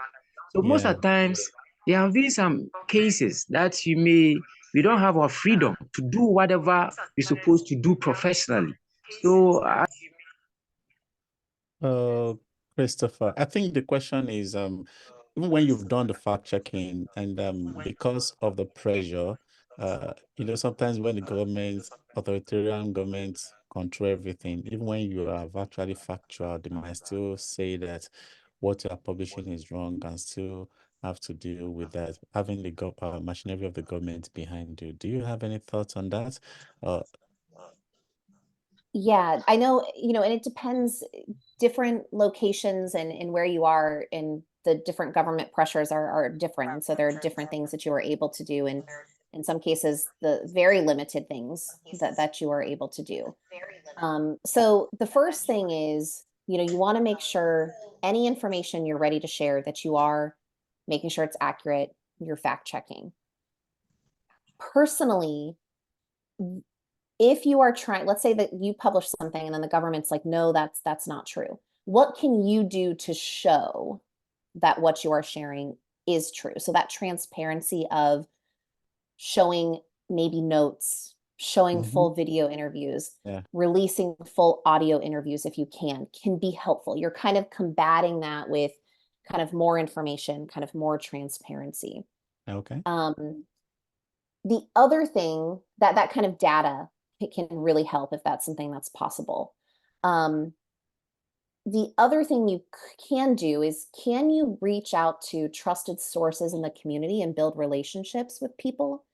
So it's not necessarily you sharing your information. Maybe it's someone that the community trusts. Maybe it's a priest. Maybe it's someone who works at a specific Maybe it's a gym, maybe, you know, all these different community places, right? A grocery store where people trust that person, a farmer. Can you find those people, build those relationships, and have them be someone to help you spread what you are Okay. doing and spread your Yeah. information? Thank you very much. So we have the panel we have Daniel, GB, Dancy, Pfizer, who is ready to go live. Hello. Yes. Hello, everyone. This is Yeah. me, Faiza, Okay. from Kashmir. Okay. I have a question. Please go ahead. What strategy has ICFJ found most effective in ensuring the accuracy and reliability of fact-checking content, particularly in combating the spread of misinformation and disinformation? Okay. Thank you very much. Next person. Yes, good evening, Lynn and Paul. GB Moses from South Sudan. I'm really very happy to have attended this session. The way Lynn broke down all the topics was very interesting, and I'm very happy. You know, I'm a fact checker. I don't have much previous experience in journalism, but through these trainings, I've come to realize, I've come to learn a lot, and then fact checking is very important in journalism, and journalism is very important in fact checking. Okay. So yeah, there's one thing that I wanted to say, but she has already said it. At 211 Check, we have a correctional policy. When we do a fact check, we put a form at the end of every article to call the public to tell them, if you see this, if you know this thing, this article has mistakes, you give us with the correct information. So for you to tell us this is wrong, you have to give us the evidences, and then if the evidences are verified beyond doubts that ours is wrong, then we don't put ours down, but we publish another one and tell the public that the other one was wrong, but this one is the correct one. So correctional policy should be one of that. Correctional policy should be one of the key thing. Then secondly, I also go to the AI. AI is good. It came to help us as journalists, fact checkers, and everybody in our work. But it's like there's a way the public is receiving it with the negativity. We all think AI come with all the negative part of it. It doesn't have positives, but it has a lot of positives depending on how we use it. So I think media literacy is really very serious. We really need to do a lot of work and teach our people that AI is good and we can use it for the benefit of ourselves in media and in fact checking. I had two friends from Gambia who was complaining, and one from Ghana still complaining on how to. I'm sorry, I'm taking a lot of time, but yeah, I think they are journalists. They don't have maybe access to fact checking, but I would advise them. In Ghana, there are a lot of fact checking organizations. There's Dubawa, there's Africa Check, and there are others. Let them try to reach out. They will give them enough information and even knowledge so that all this will help ease their work. And I'm really very happy that I've attended these sessions. Thank you so much. Thank you very much, GB. Yes, next person. Yeah, and I was just going to say really quickly, sorry, Paul, if you have a link to that correction policy, please put it in the chat. We'd love to take a look because that'd be great to see. Okay, thank you. Next person, please. Make it very brief. We have a lot of people on the queue. Hello? Hello, Paul. Yes, I can hear you. Yes, Paul. All right. This is Nyongam Sendasi from the armed conflict hit regions of Cameroon. My question is, in journalism, there is the ethical value of protection of sources by journalists. Does regular release of crucial sources not breach this ethic? That is what I want to know as a practicing peace journalist here. And a last one, quickly. I practice journalism, peace journalism, precisely in an area that is hit by an armed conflict, the Anglophone crisis in Cameroon. And as a journalist, I have been subject of several threats because of the work I do. So the population here is largely media illiterate. The political and elite class take advantage of this to polarize the media in this part of the country. So they create their own media organs and they filter these media organs with cook up stories. So you can get up one good day and you find 10 newspapers carrying one headline and it's a banner. And whenever some of us come out to do this fact checking and to counter this information, we usually run into a high risks, especially life-threatening risks. So how can we be able to go through these as journalists who are into empowering the truth? Thank you very much. I think what is about state-backed disinformation. So what tips can you quickly share, Lynn? Yeah, I think again, anything you can do to reach people like where they are, and again, through sources they already trust. So I would try, you know, sometimes just putting something out there like a newsletter or even something printed may not be that effective if they don't know who you are. So can you find these trusted community sources to build those relationships, and maybe they are the ones sharing that accurate information with people, because people tend to be, there's some research on this, they tend to trust people they already know or already are those trusted sources. So if you're already combating something as hard as government propaganda, it might be useful to go around it to have other people maybe help you disseminate that information that you're creating, those trusted sources in the community. Thank you very much. Hajibola Mzat, Gitonga Njeru, it's your turn. Thank you very much. Can you hear me? Yes. Thank you very much, Lynn. And I think I have my question on the chat. So I was just trying to, when we were talking about the trust, I wanted to find out whether there is any correlation between trust and revenue growth. And if you ever come across any news organization that is, focusing so much on trust, and because of that, they are recording commercial success. And if you can reference any empirical study to show that. Thank you very much. So we have had some newsrooms who have tried to, or who have tied transparency language and the trust language directly to then having a subscription ask. So asking people to subscribe or continue to support that work. What we have found is that people, when that trust language was there, when that transparency language was there, people were more likely to click on the link to subscribe and to subscribe. We also found in newsletters, a lot of newsletters say, help support this work, donate here, or something like that. Instead, if you add language about your goals and your mission there, and that actually has also led to increases in people clicking to potentially subscribe and donate, and donations.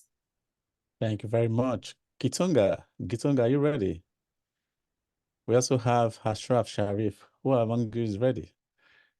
Can you hear me? Yes, please, we can hear you, Gitonga.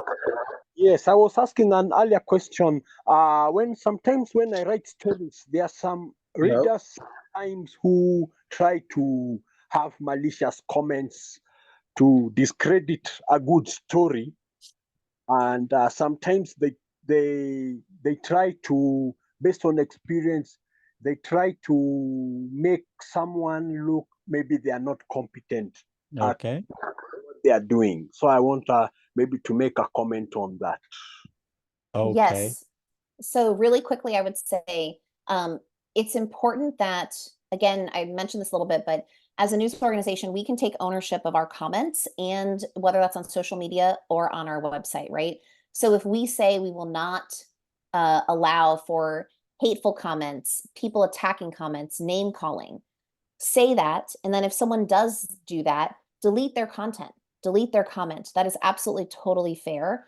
And we should be doing that if we say we want to foster conversations and an environment where people are allowed to have conversations where they're not harassed and they can feel safe doing so. So that is, we also, and I'll put a link here to our trust kit for comments. We have some more information on that. Okay, thank you. We have Ashraf, Rabi, and Ali. So who is ready? Rabi, I think you're ready. You can go ahead I'm with your ready. question. I'm ready, Paul. I'm ready. Thank you. Thank you. Yes. Lynn, Paul, and friends around the world. Namaste. I am Robi Rajbaral from Nepal. I'm the founder and editor of a website called Media Kurakani. Thank you very much for raising the issue of trust and credibility, Lynn. Economic crisis is really important, but the credibility crisis is another. So my question is, how important is it to question and critique media and journalists and their narrative? How important is it to watch the watchdogs, and how does it help for the media credibility and transparency and accountability? What is your perspective? Thank you very much, Paul, Lynn. Thank you. So I think is it helpful to criticize the media, Paul? Is that kind of what the question was? Yes. Yes. Okay. So it goes back to, I think, a question earlier we had where, like, is it okay to differentiate yourself? Basically say, like, what they're doing there is unethical. Like, we would never do that. That actually is fine to do. Now, you want to do it in a way that is respectful and, again, is thinking about the community. You're not saying, oh my gosh, look how great we are. You're instead saying, we are committed to doing it differently because we care about getting you information. This is about you. This is about the community. And we would not do it that way because we find that that is unethical. Okay. If you draw attention to the negative, I would say offer the positive or an alternative because you want to be helpful. One thing people complain about a lot is the negativity in the news. It's not helpful. So if you're going to criticize, well, what's the solution? What's the alternative? Kind of provide that at the same time. Thank you very much. Ali and Ashraf, it's your turn. Ali, you go. Your mic is. Hello. Hi, we can hear you. Can you hear me? Yes. I have a question. I'm a journalist from Pakistan, especially from tribal area. We have information when we are in field, but we can't spreading the information in news. What we will do in this situation? Did you get that, Lynn? Yes, sorry. Could you, Paul, summarize that again? Sorry, it was Ali, coming through. can you take the question again? Can you ask the question again, please? We have information means we have information in the field, but we can't spreading this information in news. What we will do in this situation, because we are tribal, we are living in very hard place and hard area. If we have information, but we can't separate the information in news, because there is for a journalist, we face very hardship during and coverage. So what we will do in this situation? Okay, thank you very Yeah. much. So thinking of ways of, and I'm not sure, it depends where you are exactly what the issue is. Is it, government censorship? Is it the government preventing it? Are there things you can do to get around it through technological ways by using maybe messenger apps that are encrypted? I know Radio Free Europe is an organization we have worked with often, and they do things like creating onion sites. I mean, that kind of thing to get around it. The other thing is, can you potentially consider, if this is safe or not, to go offline? Do you host events where there are conversations? Are you maybe printing flyers and hanging them? I don't know, there are lots of different things, but I know that safety is definitely of concern, and you want to definitely be careful and just see, okay, how can we do it safely for ourselves, but then also for the people who are sending us information and trying to be sources for us. Thank you very much. We have Ashraf and Mavis, who is ready. I've also added Mohammed. Who amongst you is ready? Hello, Paul, can you Mavis. hear me? Yes, I can hear you, Mavis. All right, thanks for this opportunity. I'm Mavis and I'm speaking from Ghana. So in Ghana here, there are media houses that are affiliated to political parties, just as Christopher said earlier. So if I happen to do a fact check story and my media house is affiliated to this particular political party, which fact check I've done, and they are sitting on a story, they are not willing to publish it, If I find myself in this situation, what should I do as a journalist? Okay, thank you very much. Do you want to take that, Lynn? Is there any way, one thing I would consider is, can you use your personal profiles possibly on social media? Is there a way to potentially share that, like on Facebook or something like that? Again, I know potentially if you do that, I know there probably is a risk of getting fired or losing a job or something like that. So you want to be careful about that. If you can raise awareness of that in some way too. But I know it's really, really frustrating situation. I'm sorry to hear about that. And just if you can do workarounds, do it. But again, make sure you think about what those implications could be for yourself. Thank you very much. Mohammed, it's your turn. Followed by Harpan. Harpan, you also have the floor. Hello, can you hear me? Yes, I can hear you. Hello, Yes. can you hear me? Yes. Can you hear me? Yes, we can hear you. Mohammed. And we have Hebrima too.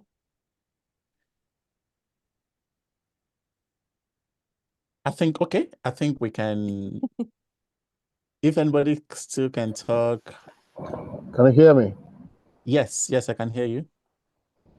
Thank you very much. Nice for having me back again.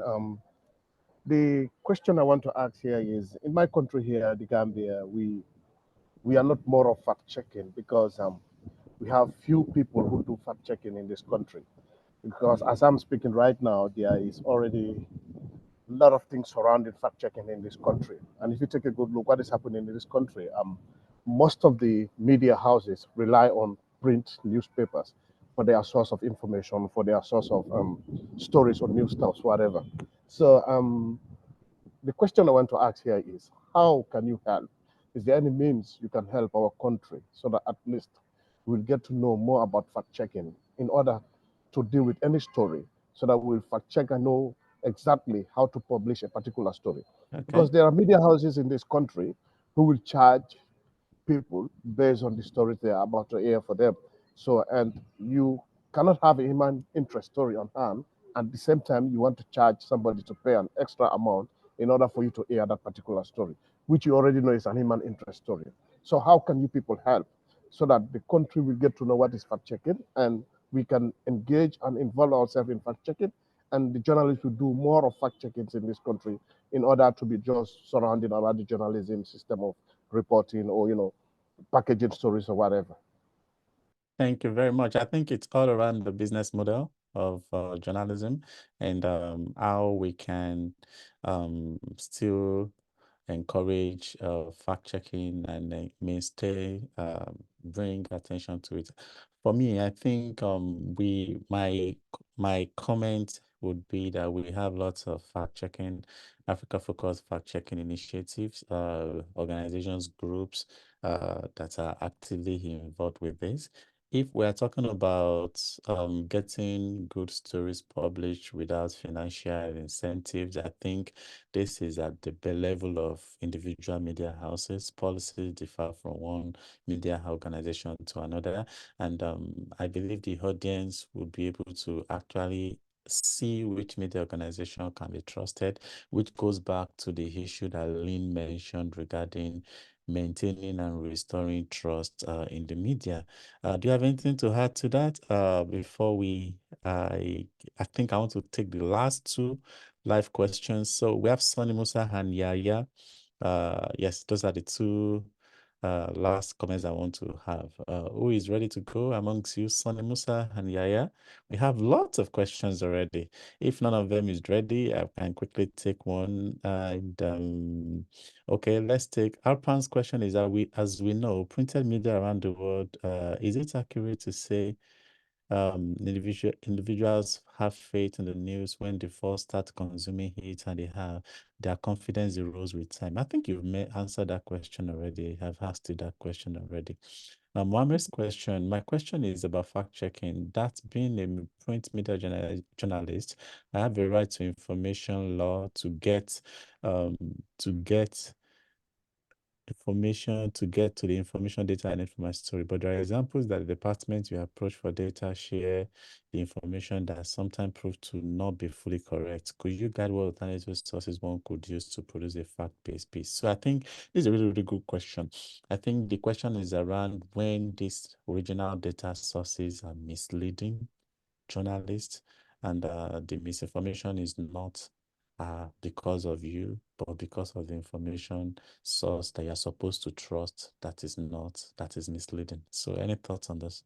Yeah, so that's where just again I mentioned, but we as journalists do have to be careful that, what are we amplifying? I think, even in some cases the government is not a trusted source, right? I think all of you probably know that or have instances where you've experienced that. And so even if the government is telling us something, are we fact checking it, making sure we're doing our due diligence with it, even if it's a source that's been trustworthy before, we have to do our due diligence to fact check every single time and not just take it at that face value, and explaining that process too. And maybe that means sometimes that person who was trusted source is no longer a trusted source for you because of information they've shared recently. Yes. So how will you describe the line of questions you've been having, Lynn? So what are your thoughts around these conversations? Yeah, I think it's been great. And I think the only other thing I would say with fact checking is really important. I know ICFJ has so many resources around fact checking. I know Pointer also has a lot of resources around fact checking. So, go there for those resources. If you want information about building trust, please visit those trust kits, visit our website, and don't hesitate to reach out. We are here to help. This is something that we can accomplish. I think it's going to take time, something that is hard, but there are small things we can do every day by being more transparent about how we do our jobs and being willing to listen and engage with the community to hear what they need from us and kind of meet them where they are a little bit. This is about improving. It's not about us doing anything wrong. This is about improving. And I think improvement is great. And I think there are things we can do together. So thank you so much for listening to me talk for 2 hours. I know it's a lot of me. I hope it was helpful. And if you do any of this or you have examples of work that you've done, I'd love to see them. So thank you so much. I really want to appreciate you, Lynn, for accepting our invitation. And I also want to appreciate everybody that has been part of this dialogue. We know that a lot of questions are still unanswered, but we are really happy that we could answer as much as we can. I would recommend that you join our Facebook community where we share insights, share resources, and keep track of everything that we continually bringing to your attention. I just dropped the link in the comment box, in the chat box, and I actually want you to actively engage with us so that we can keep you abreast of information. And I think people are asking for the link to the presentation. Link, can you still paste the link again to the presentation, and Yes. so that we can have access, our members can have access to this presentation. And I'm also going to share it in our Facebook forum. And I encourage you once again to be a member of our Facebook group so that we can always bring this information to you. It's really, really beautiful that the journey we started. So the link I just dropped in the chat box takes you directly to the Facebook forum. We are going to accept you, and we are going to provide you access with even more resources. I've downloaded the slides. So if you are struggling to access it, I will share these slides at the end of this session right away in that particular forum. So on behalf of the International Center for Journalists, I want to appreciate Lynn for accepting our invitation. You've been an extraordinarily brilliant and amazing facilitator. And I think we've been lucky this time that all our facilitators have been brilliant. And it's awesome that we are able to be together every week to learn about this. And the goal for this session, for next session, had already started when Lynn started talking about started talking about artificial intelligence. And next week we are going to be will be the last session, which will be talking about leveraging artificial intelligence. And we have an AI expert that will be helping us lead the session. So please and please don't miss that session for anything. And I want you to start. I want you to start. I want you to start putting your ideas together, because we are going to make an announcement regarding when the procedure for the grant application. Thank you very much for me, and I say enjoy the rest of your day. Thanks and bye for me. Thank you very much. I like the hearts.